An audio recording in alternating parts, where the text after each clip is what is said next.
Shalom Bapak Ibu Saudara-saudara dikasihi Tuhan, berjumpa kembali dalam program Santapan Rohani pada saat hari ini saudara. Kiranya cinta kasih Tuhan, pertolongan perlindungan Tuhan menyertai dan melindungi Bapak Ibu seluruh para pendengar dimanapun berada. Bersiap sambut Paskah.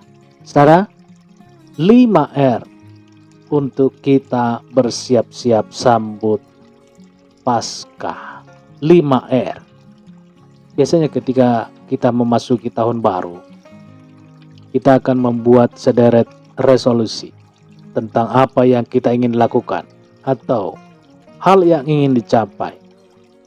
Saudara dikasihi Tuhan, jika kamu memiliki resolusi untuk lebih dekat dengan Tuhan, maka Prapaskah adalah cara yang tepat untuk menghidupkan kembali hubunganmu dengan Tuhan. Untuk membantumu menghidupkan kembali hubungan yang lebih intim dengan Tuhan, 5 tahapan ini dapat kita lakukan selama masa Prapaskah. Yang pertama, refleksi. Pada minggu pertama, fokuslah pada nama Tuhan. Penamaan adalah peran penting dalam kitab suci. Sebuah nama dapat menunjukkan suatu identitas.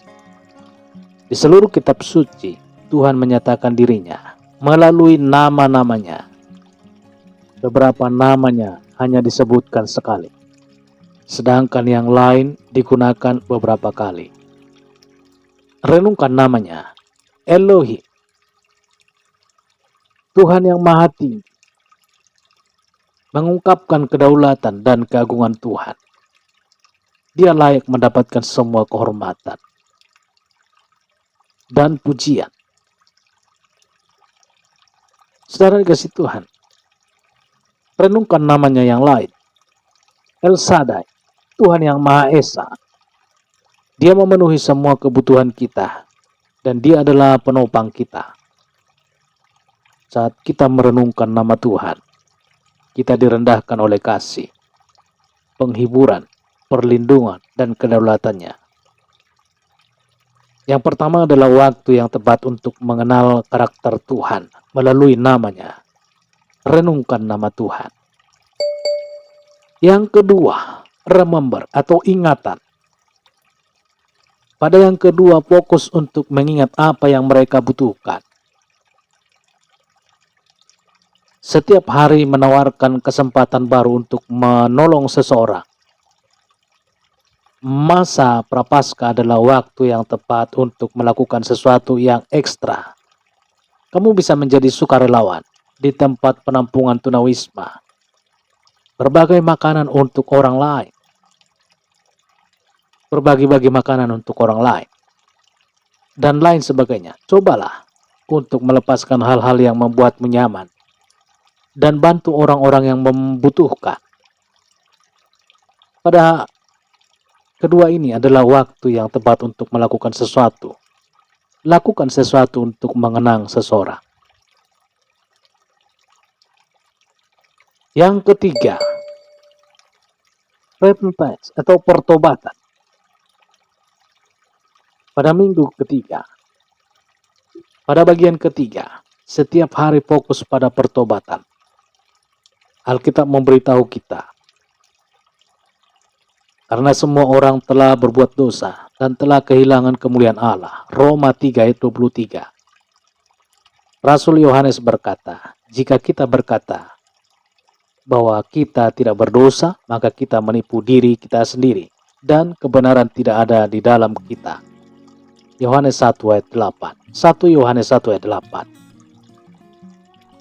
Pada saat yang ketiga ini adalah waktu yang tepat untuk mengakui dosa-dosa kita dan bertobat. Mintalah kepada Yesus untuk mengampuni.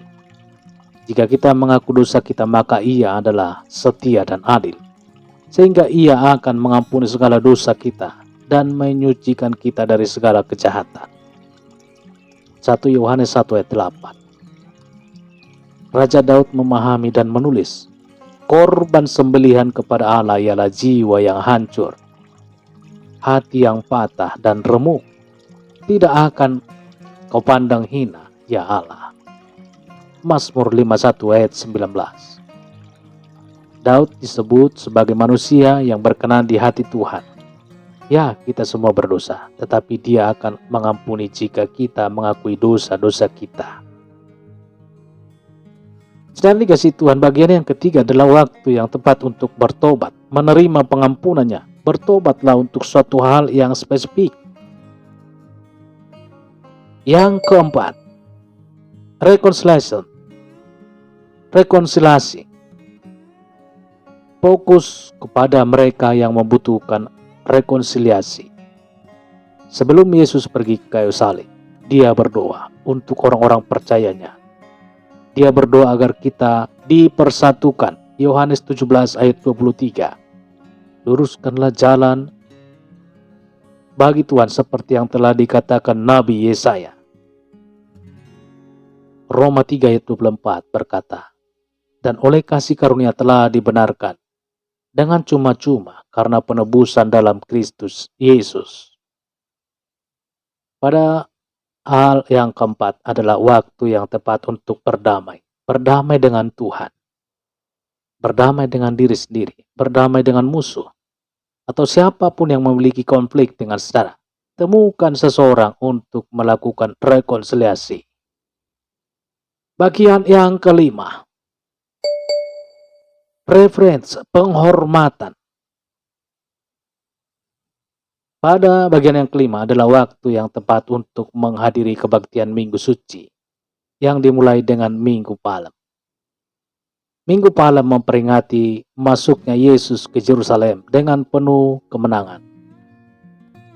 Tenebrae adalah layanan yang dikenal dengan pemadaman lilin secara bertahap saat serangkaian bacaan dan mazmur dibacakan Kamis Putih memperingati perjamuan terakhir, di mana Kristus mempersiapkan murid-muridnya untuk apa yang akan terjadi, termasuk pengkhianatannya, penyangkalan Petrus, dan kematian serta kebangkitannya.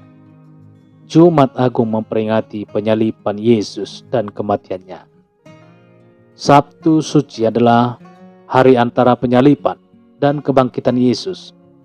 Setelah matahari terbenam, waktu itu dikenal sebagai Malam Paskah. Banyak gereja menghabiskan waktu khidmat di dalam doa, pemikiran dan refleksi.